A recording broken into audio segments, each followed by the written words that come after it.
Hello students, कैसे हैं आप सब। मैं आशा करता हूं कि आप सब अच्छे होंगे।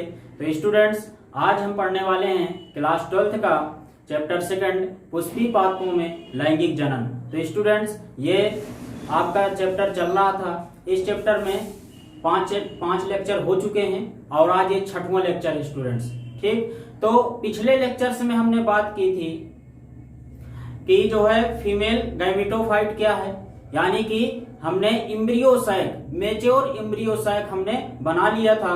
ठीक, यानी कि मैच्योरेशन ऑफ एम्ब्रियोसाइक हमने पढ़ लिया था। इसके बाद स्टूडेंट्स अब हम बात करेंगे पॉलिनेशन की। आज के क्लास में हम बात करेंगे पॉलिनेशन की, यानी कि परागण क्या होता है। ठीक है स्टूडेंट्स, क्योंकि पौधों में अगर परागण नहीं होगा तो निषेचन भी फिर संभव नहीं है। यानी कहने का अर्थ ये है स्टूडेंट्स कि पौधों में परागण की क्रिया पहले होती है, इसके बाद फिर निषेचन की क्रिया होती है। ठीक है स्टूडेंट्स, तो परागण का मतलब क्या होता है। तो परागण का मतलब यही है कि पराग कणों का स्थानांतरण क्या हो जाना, पराग कणों का स्थानांतरण हो जाना। और कहाँ हो जाना, स्टिग्मा में। ठीक है स्टूडेंट्स, फ्लावर के स्टिग्मा भाग में पराग कणों का स्थानांतरण ही क्या कहलाता है स्टूडेंट्स, परागण कहलाता है, यानी कि पॉलिनेशन कहलाता है। ठीक है स्टूडेंट्स, तो इसी के बारे में हम बात करने वाले हैं आज। तो देख लीजिए, बहुत छोटा सा टॉपिक है, बहुत सरल टॉपिक है।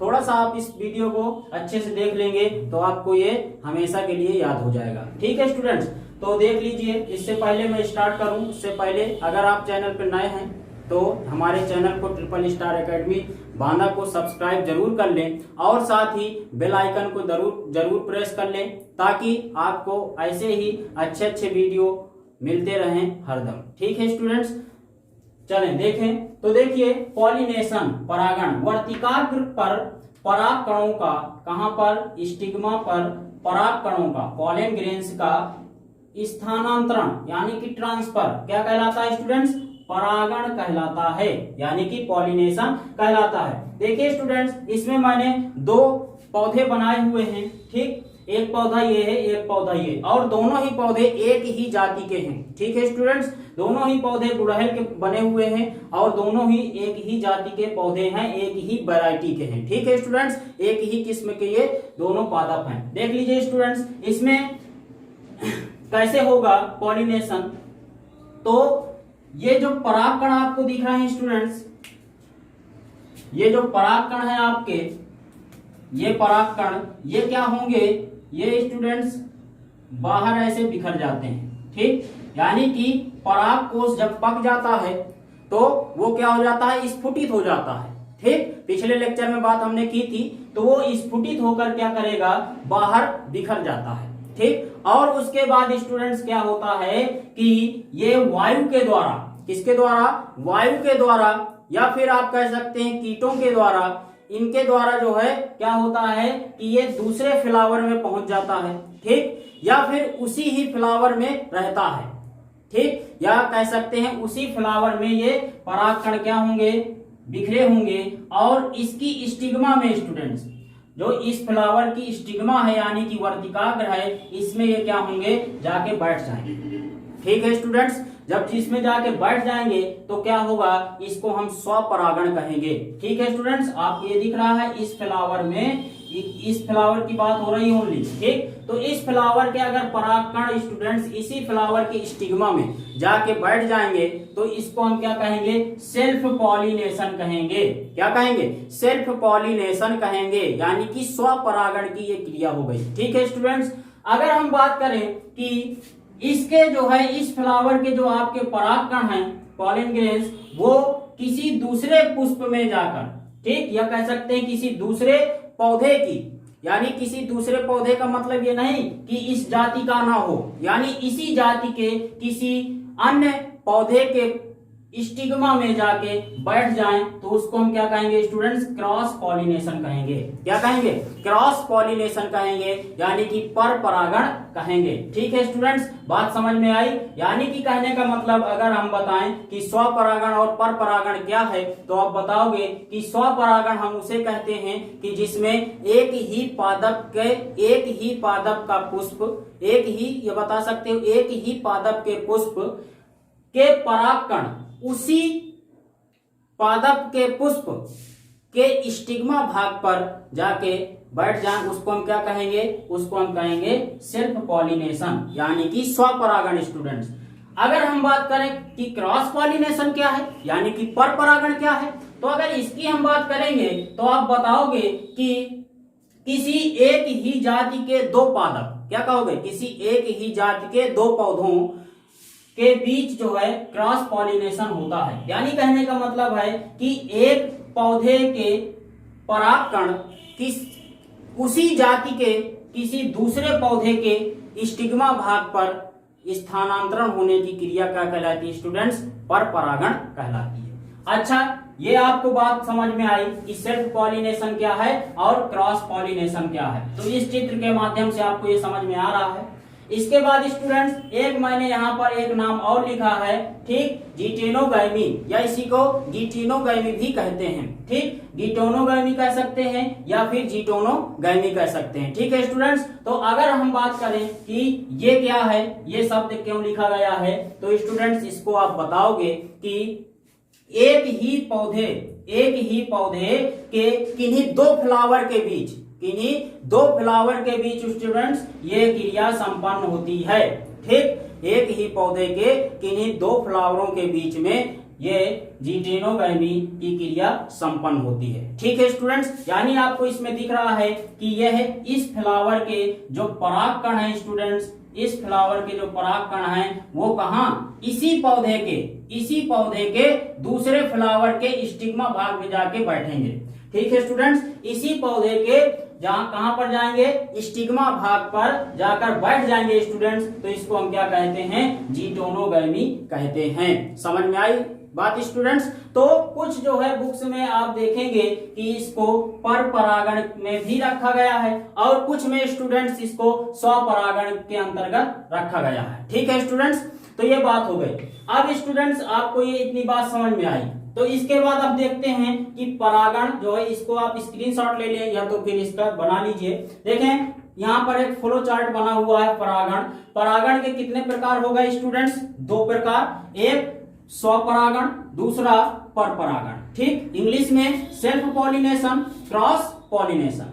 देखें स्टूडेंट्स, जो पर परागण है वो कई जो है विधियों से संपन्न होता है। जैसे पहला आपका वायु परागण, दूसरा जल परागण, तीसरा जंतु परागण और चौथा स्टूडेंट्स कृत्रिम परागण, ठीक। तो देखें जो वायु परागण है वो आपको पता है कि हवा के माध्यम से परागकणों का स्थानांतरण। जल परागण का मतलब कि जो जल में पौधे होते हैं, जैसे वेलेस्नेरिया आपका हो गया, जो है क्या होते हैं कि इनके जो परागकण हैं वो पानी में तैरते हुए और जो है कह सकते हैं स्टिग्मा तक पहुंचते हैं, ठीक है स्टूडेंट्स। तो इसको हम क्या कहते हैं, जल परागण कहते हैं। जंतु परागण का मतलब होता है कि जानवरों के द्वारा एनिमल्स के द्वारा जो है क्या हो जाए, एक जो है पौधे से परागकणों का दूसरे पौधे तक पहुंच जाना। जैसे स्टूडेंट्स कीट की बात करें, कीटों की, कीड़े होते हैं, जैसे आप भंवरे देखते हैं, ठीक, जो बहुत से भंवरे आप देखते हैं फ्लावर के आजू बाजू घूमते रहते हैं, ठीक। तो वो क्या करते हैं कि बैठ जाते हैं फ्लावर के कहां पर, बीचों बीच भाग में बैठ जाएंगे और उनको क्या करेंगे कि उनके जो है शरीर में बहुत सारे परागकण लग जाते हैं और वो फिर जाकर उड़कर दूसरे जाके फ्लावर में बैठ जाएंगे, तो उसको फिर क्या कहेंगे हम, कीट के द्वारा परागण, ठीक है स्टूडेंट्स। पक्षी परागण, इसके बाद पक्षी के द्वारा परागण होता है, यानी फिर घोंघा का परागण, चमगादड़ परागण, गिलहरी परागण और हाथी परागण। तो स्टूडेंट्स ये इतने मैंने आपको दिखाए हैं, और भी होते हैं जो है, कई सारे जो है जानवर होते हैं जिनके द्वारा परागण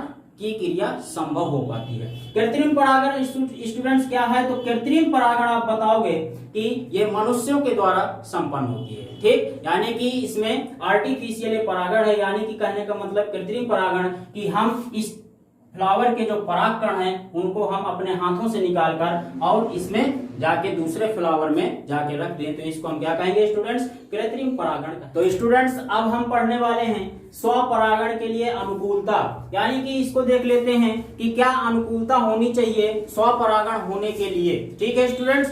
तो देखें पहला द्विलिंगता यानी कि बाई सेक्सुअलिटी, दूसरा है सहपक्वता यानी होमोगैमी, और तीसरा है निमिलिता यानी कि क्लाइस्टोगैमी। ठीक है स्टूडेंट्स, तो अगर ये तीन चीजें किसी जो है पादप में हैं तो स्वपरागण के अवसर अधिक हो जाते हैं स्टूडेंट्स। यानी कहने का मतलब है कि इसके स्वपरागण होने के लिए ये तीन चीजों का होना ज्यादा आवश्यक है। ठीक है स्टूडेंट्स, यानी अगर हम बात करें पहले द्विलिंगता की, तो द्विलिंगता का मतलब क्या है, यानी कहने का अर्थ इसका ये हो जाएगा, आप बताओगे कि इसमें स्टूडेंट्स जो स्वपरागण होना चाहिए तो उसके लिए पुष्प का द्विलिंगी होना बहुत जरूरी है। ठीक, यानी कहने का मतलब ये है स्टूडेंट्स कि अगर जो है जो पौधा है वो एक लिंगी न होकर दो लिंगी हो, यानी कि उसमें नर जनन अंग भी हो और मादा जनन अंग भी एक ही फ्लावर में उपस्थित हो, तो इससे स्टूडेंट्स क्या होता है कि जो स्वपरागण के अवसर हैं वो अधिक हो जाते हैं। ठीक है स्टूडेंट्स,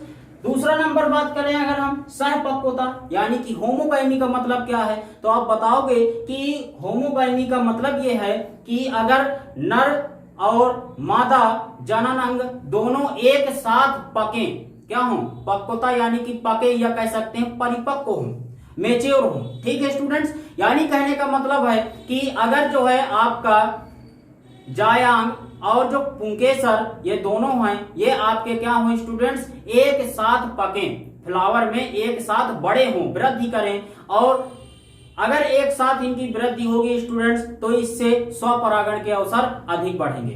ठीक है स्टूडेंट्स, अगर हम बात करें तीसरा नंबर निमिलिता, तो यह क्या है, तो निमिलिता का मतलब स्टूडेंट्स ये है कि कुछ ऐसे भी पादप हैं जिनमें क्या होता है कि फूल खिलता ही नहीं है, यानी कि जो फ्लावरिंग है वो पूरी तरह से नहीं हो पाती, पुष्प का खिलना नहीं हो पाता स्टूडेंट्स। ठीक है, तो इसी को हम कहते हैं निमिल या कह सकते हैं निमिलिता। ठीक है स्टूडेंट्स, तो ऐसे जो पादप होते हैं तो इनमें क्या होता है कि पराग कोश के अंदर ही पराग कण जो है फट जाते हैं। ठीक, और क्या होता है कि उसी के जो है अंदर इनका परागण हो जाता है स्टूडेंट्स। ठीक, जैसे बात करें हम मूंगफली में ये क्रिया होती है निमिलिता की। ठीक है स्टूडेंट्स, इसके बाद अब हम बात करें स्वपरागण के लाभ। ठीक, या स्वपरागण से लाभ क्या होता है इसको देख लेते हैं हम थोड़ा सा जल्दी से। देखें, पहला, दूसरे पुष्पों पर निर्भर नहीं रहना पड़ता, यानी कहने का मतलब यह है कि अगर स्वपरागण की क्रिया हो रही है तो उसमें उन्हें दूसरे पुष्प में निर्भर नहीं रहना पड़ेगा। ठीक, दूसरा नंबर क्या है स्टूडेंट्स कि अधिक परागकणों की आवश्यकता नहीं पड़ती है, यानी कहने का मतलब है कि अगर एक ही पुष्प में स्वपरागण हो रहा है, एक पुष्प में स्वपरागण होगा तो उसमें अधिक जो है स्टूडेंट्स क्या है कि परागकणों की आवश्यकता नहीं होगी। ठीक, यानी कि 1 2 3 ठीक 4 5 इतने ही परागकण में जो है क्या होगा कि एक परागकण अंकुरित हो जाएगा स्टूडेंट। ठीक है, तीसरा नंबर बात करें, परागकण व्यर्थ नष्ट नहीं होते। अगर जो है स्वपरागण हो रहा है तो इससे लाभ ये होगा स्टूडेंट्स की जब कम जो है आपके परागकण होंगे तो इससे क्या होगा कि वो व्यर्थ में नष्ट नहीं होंगे। ठीक है, तीसरा नंबर, बीज शुद्ध नस्ल के बनते हैं। जब जो है आपका एक ही पुष्प में उसी के परागकण उसी पुष्प के जो है स्टिग्मा में जा रहे हैं तो इससे क्या होगा स्टूडेंट्स, जो बीज बनेंगे वो शुद्ध नस्ल के होंगे, यानी कि प्योर होंगे। कहने का मतलब है कि पैतृक गुण उसमें पूरे पाए जाएंगे। ठीक है स्टूडेंट्स, तो ये बात हो गई आपके लाभ की। इसके बाद स्वपरागण से हानियां क्या हैं इसकी भी हम बात कर लेते हैं। तो देखें, स्वपरागित जो पौधे होते हैं उनमें क्या होता है कि वो पौधे कमजोर होते हैं। क्या होते हैं, वो पौधे कमजोर होते हैं। दूसरा नंबर, बीज संख्या में कम व हल्के होते हैं। ठीक है स्टूडेंट्स, यानी कहने का मतलब स्वपरागित पौधों में क्या होगा कि जो बीज हैं वो संख्या में काफी कम बनते हैं और इससे क्या होता है कि वो हल्के भी होते हैं तथा छोटे भी बनते हैं स्टूडेंट्स, छोटे बीज भी बनते हैं जिससे जो है अच्छी नस्ल का जो है पौधा बन नहीं पाता। इसके बाद देखें बीज शीघ्र नहीं पकते, इससे ये भी एक नुकसान होता है कि जो बीज जो है तो उससे जल्दी पौधे का निर्माण नहीं हो पाता है। ठीक है स्टूडेंट, यह कहने का मतलब है कि पुष्प पर ही बीज जल्दी पक नहीं पाता स्टूडेंट्स। ठीक, तीसरा नंबर नई किस्मों का निर्माण नहीं हो पाता। ठीक, तो इससे ये भी नुकसान है कि जब भाई बीज संख्या में कम होंगे, हल्के होते हैं, तो इससे क्या होगा कि नई किस्मों का निर्माण नहीं होता। कहने का मतलब यह है कि उसी नस्ल के ही बन पाते हैं, यानी जब उसी एक ही पुष्प में ये क्रिया हो रही है तो इससे क्या होगा कि नई किस्म का निर्माण नहीं हो पाएगा। तो स्टूडेंट्स अब हम समझते हैं पर परागण के लिए अनुकूलता। तो इसके लिए अनुकूलता क्या होनी चाहिए, तो देखें पहला नंबर है जो आपका वो है एक लिंगता यानी कि यूनिसेक्सुअलिटी, दूसरा है स्वबंधता यानी कि सेल्फ स्टेरिलिटी, तीसरा पृथक पक्वता डाइकोगामी, और चौथा नंबर है विषम रूपता हेटेरोमॉर्फिज्म। स्टूडेंट्स देखेंगे क्या चीजें हैं एक लिंगता, तो इसको पहले समझते हैं। तो एक लिंगता में आपके दो प्रकार आ जाते हैं, एक हो जाता है आपका मोनेशियस यानी कि उभय लिंगाश्रय, और एक हो जाता है आपका स्टूडेंट डायोसियस यानी कि द्विलिंगाश्रय। स्टूडेंट्स एक लिंगाश्रय का मतलब क्या है, तो आप बताओगे उसमें कि एक लिंगाश्रय का मतलब यह होता है कि नर और मादा पुष्प एक ही पौधे पर उपस्थित हों। क्या हो, नर और मादा पुष्प एक ही पौधे पर उपस्थित हों, तो इसको हम क्या कहते हैं एक लिंगाश्रय। इसमें स्टूडेंट्स होता क्या है कि जो नर पुष्प होता है वो शीर्ष की तरफ लगा होता है और जो मादा पुष्प होता है स्टूडेंट्स वो नीचे की तरफ लगा होता है, तो इससे आसानी से परागण की क्रिया हो जाती है। स्टूडेंट्स इसमें स्वपरागण भी संभव होता है। जैसे बात करें हम कद्दू की, लौकी की, तो इनमें क्या होता है एक लिंगाश्रय पुष्प पौधे ये होते हैं। स्टूडेंट्स दूसरा अगर हम बात करें डायोसियस की, यानी कि डायोसियस मतलब एक लिंगाश्रय स्टूडेंट्स, तो इसकी अगर हम बात करें तो इसमें क्या होगा कि जो नर और मादा पुष्प होंगे वो भिन्न भिन्न पौधों में लगे होंगे। ठीक, जैसे बात करें हम पपीता की, भांग की, तो इनमें क्या होता है स्टूडेंट्स, इनमें नर पुष्प अलग पौधे में और मादा पुष्प अलग पौधे में लगा होता है। तो इसमें स्टूडेंट्स पर परागण ही संभव है, इसमें स्वपरागण की क्रिया संभव नहीं है। स्टूडेंट्स दूसरा नंबर देख लेते हैं स्वबंधता। ये क्या है, तो स्वबंधता का मतलब ये होता है कि एक ही पुष्प के जो परागकण हैं वो उसी पुष्प के वर्तिकाग्र पर अंकुरित नहीं हो पाते, तो इसको हम क्या कहते हैं स्वबंधता। यानी कहने का मतलब स्टूडेंट्स कि एक पौधे के परागकण हैं वो उसी जाति के पौधे के स्टिग्मा पर जाकर अंकुरित होते हैं, इसको हम क्या कहते हैं स्टूडेंट्स स्वबंधता। तीसरा नंबर पृथक पक्वता, ये क्या है, तो इसको आप बताओगे कि जैसे उसमें आपने पढ़ा था स्वपरागण में कि सपक्वता, तो उसी का ये विपरीत है पृथक पक्वता, यानी कि इसमें स्टिग्मा भाग जो होता है वो अलग जो है समय में पकता है और जो आपका पुंकेसर होता है तो वो क्या होता है स्टूडेंट्स, वो अलग समय पर पकता है। यानी कहने का मतलब है कि इनकी दोनों की वृद्धि अलग अलग समय पर होती है, इसको हम पृथक पक्वता कहते हैं। विषम रूपता क्या है स्टूडेंट्स, तो विषम रूपता का मतलब होता है कि अगर जो है पुष्प में क्या हो कि सारे आपके पुंकेसर एक जो है समान आकार के हों, ठीक, तो इसको हम समरूपता कहते हैं। अगर इसको हम क्या कहें विषम रूपता, तो इसमें क्या होगा स्टूडेंट्स, कुछ जो है पुंकेसर क्या होंगे वो लंबाई में बड़े होंगे, ठीक, और कुछ छोटे होंगे, ठीक है, तो इसको हम कहते हैं विषम पुंकेसर। ठीक है स्टूडेंट्स, अगर हम बात करें कि स्टिग्मा को ले लें तो स्टिग्मा में भी क्या होता है कि कुछ स्टिग्मा लंबाई में बड़ी और कुछ छोटी, तो इसको हम क्या कहते हैं विषम वर्तिकाग्र। ठीक है स्टूडेंट्स, तो ये बात समझ में आई। इसके बाद इसको हम पढ़ लेते हैं जल्दी से, पर परागण से लाभ क्या है। तो पहला देखें बीजों की संख्या अधिक होती है, ठीक, यानी कि बीजों की संख्या ज्यादा मात्रा में बनती है। फल स्वादिष्ट होते हैं, इससे जो फल मिलते हैं वो अच्छे किस्म के स्वादिष्ट होते हैं। पौधों में प्रतिकूल परिस्थितियों का सामना करने की अधिक क्षमता होती है। ठीक है स्टूडेंट्स, यानी कि अगर कोई प्रतिकूल अगर कोई परिस्थिति आ गई है तो उसमें क्या होगा कि जो पौधा होगा वो अधिक क्षमतादार होगा, यानी कि उस परिस्थिति को भी वो क्या कर लेगा, सहन कर ले जाता है। इस चौथा नंबर है बीज भारी व अच्छे नस्ल के होते हैं। ठीक है स्टूडेंट्स, बीज जो होते हैं वो अच्छे नस्ल के होते हैं और क्या होते हैं कि इससे नई नई किस्में भी उत्पन्न हो जाती हैं। ठीक है स्टूडेंट्स, बीज भारी होते हैं, बड़े होते हैं। पर परागण से देखें हानियां क्या है, तो इसमें क्या है कि बाह्य साधनों पर निर्भर रहना पड़ता है। अर्थात कहने का मतलब है कि वायु परागण, वायु पर हमें निर्भर रहना पड़ेगा, जल पर निर्भर रहना पड़ेगा, इसके बाद जंतु पर भी निर्भर रहना पड़ता है, तभी ये पर परागण संभव हो पाता है स्टूडेंट्स। दूसरा, दूसरे पुष्पों पर निर्भर रहना पड़ता है, यानी कि इसके लिए दूसरे पुष्प का होना आवश्यक है। एक ही पुष्प में सेल्फ पॉलिनेशन होता है, इसलिए दूसरे पुष्प का इसमें होना आवश्यक है, तभी पर परागण हो पाएगा। तीसरा नंबर है परागकण अधिक संख्या में नष्ट होते हैं। ठीक है, जाहिर सी बात है स्टूडेंट्स, अगर एक पौधे से दूसरे पौधे में परागकण जाएंगे तो उससे क्या होगा, अधिक जो है मात्रा में परागकण नष्ट होंगे।